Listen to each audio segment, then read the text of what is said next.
It's 2,000 years into the future with barely any semblance of humanity other than the robots they created and perhaps a few survivors who've scraped by in a post-apocalypse. A blight has swept the overgrown land, and living creatures have gone feral with a zombie-like virus where tree roots sprout from their bodies and make them hostile.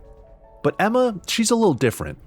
She's the protagonist in Beast of Reincarnation and is able to wield this virus as a superpower where her hair can create platforms to jump off, boost her into the air, and attack her enemies. And with her rescued pet wolf Ku, you have a Final Fantasy VII Remake-like RPG element to complement the fast Sekiro-esque action. What this all told me in the hour-and-a-half long demo I played is that developer Game Freak is shooting for something bigger, more ambitious, and simply different from anything it's previously made. It's drawing from several games we've seen before and piecing them together in its own way while setting up a story that touches on embracing our humanity. And now that I've played it, Beast of Reincarnation feels like Game Freak's best opportunity to break out of Pokemon's shadow.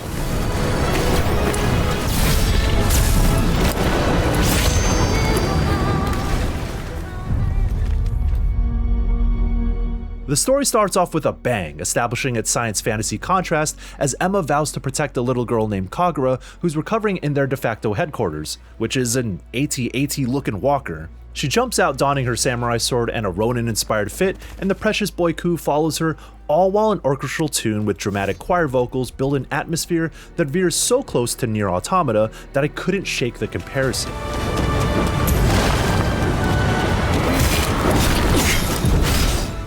In similar fashion to the Yoko Taro classic, you're dropped into a war zone as the tutorial mission. Missiles drop from the sky, blighted creatures are on the attack, and robots fight alongside you as you learn how Beast of Reincarnation's fast-paced action works. Timing parries and Emma's fancy blade art special attacks, along with commanding Ku as if he was a Pokemon himself, I quickly saw how this game's combat system is both easy to pick up and incredibly fun to engage with. Once a tutorial ends, a cutscene drops some lore that hints at how humanity destroyed its own world, and the broken machines you see rusting away in the overgrown environment are the results of its own corruption. But there's hope in a place called Oguchi, which is where Emma is headed as you're dropped into the first open region. This isn't necessarily an open world game, but the folks from publisher Fictions explained to me that there are several open regions that you'll explore as the story goes on. They aren't exactly interconnected, and the story will push you through these regions with little opportunity to return once you're past them, giving the impression that it's going to be a little bit more straightforward than its map would imply. It's estimated to be about 30 to 40 hours for an earnest full playthrough, so it doesn't appear that this format limits its scope. While you won't be racking up side quests to fill up a quest log since it's not that kind of game, there's still a lot to find off the beaten path with gear and upgrade materials, but for the most part, I stuck to the main quest to see as much of this story as I could and really test its combat system.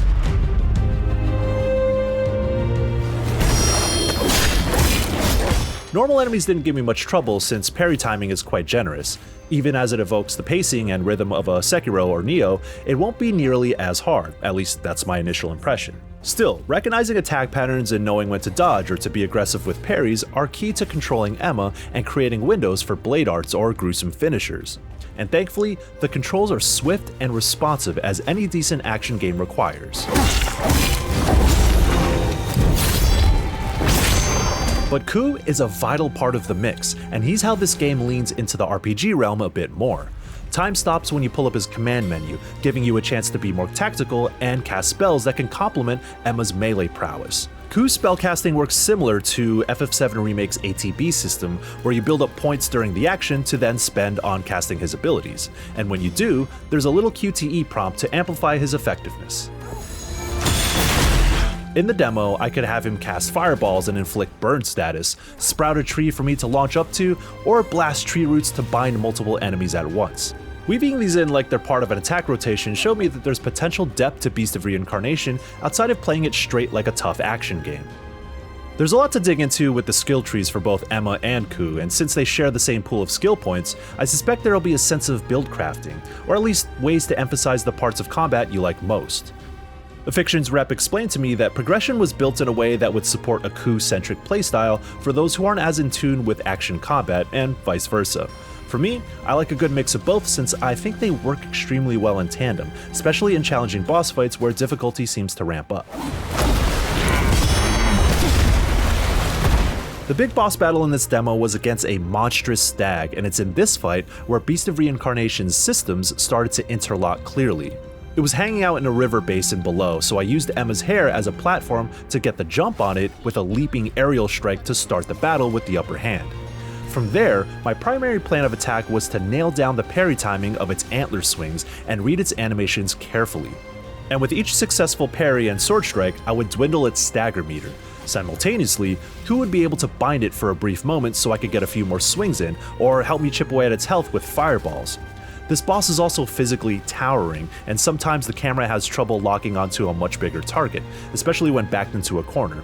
So having Ku's tree sprout up as a grapple point helped me reset and get away from the boss. Eventually it'll start dashing around the arena, letting me use the long-range bow to pluck away at more of its health before bracing for another round of parries. So based on what I've played so far, I think Beast of Reincarnation blends its traversal mechanics, RPG elements, and hard action foundation into a singular flowing combat system.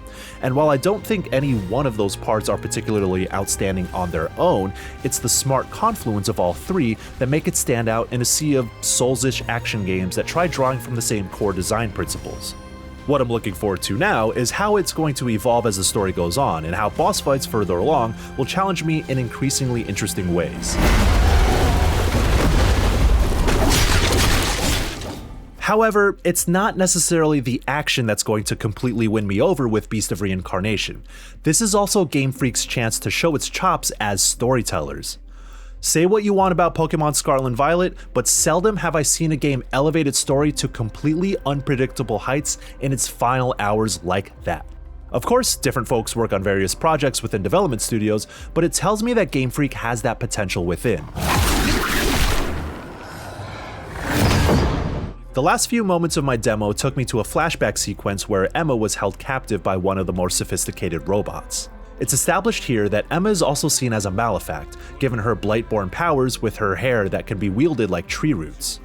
She's told she has, quote, no heart, no humanity, no pity for your fellow malefacts, to which she replies, quote, what's pity? Only to be left with, quote, your appearance is the only reminder you were human. And I believe the implication from this cutscene is that Emma is being used as a weapon against the Blight, coerced by the humanoid robots to destroy the very thing that made her. Emma has a ghostly little girl named Violet by her side who keeps her grounded, saying, quote, empathy isn't beyond you, Emma. I am sure the day will come when you will understand. This push and pull on finding humanity in someone who seems devoid of emotion is pretty standard storytelling material, but when done well, it could still hit deep. The cutscenes feel a little stilted with limited animation, but that's where the writing needs to do the heavy lifting. And when you have a precious boy like Ku as a pet who's experiencing the same struggle of being Blightborn, it's easy to see how Beast of Reincarnation could be tugging on my heartstrings.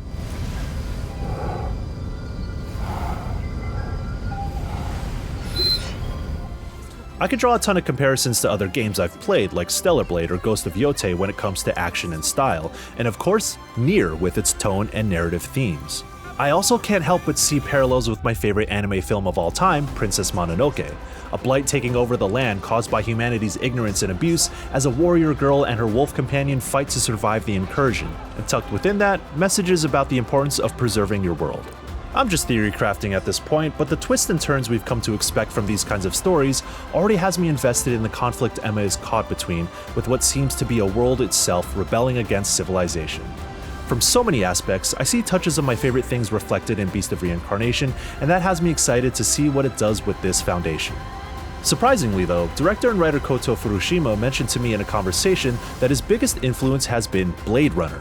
In creating a new science fantasy world, Furushima said that he wanted to tap into visual themes of how technological creations have dwarfed the very people who made them. He also said that while very different aesthetically, the vision of a retro-futurist dystopia stuck with him and he wanted to write his own version of that kind of story. I'm aware that Game Freak has made games outside its long history with Pokemon, like Giga Wrecker and Little Town Hero, but Beast of Reincarnation is on a different scale. It's been in development for about 5 or 6 years, born out of an incubation effort for ideas to help the studio branch out and try new things, and I'm glad we won't have to wait long to see how it comes together in full since it launches on August 4th for PlayStation, Xbox, and PC. For more on action RPGs coming later this year, check out our exclusive coverage of The Blood of Dawnwalker, and for everything else in the world of games, stick with IGN.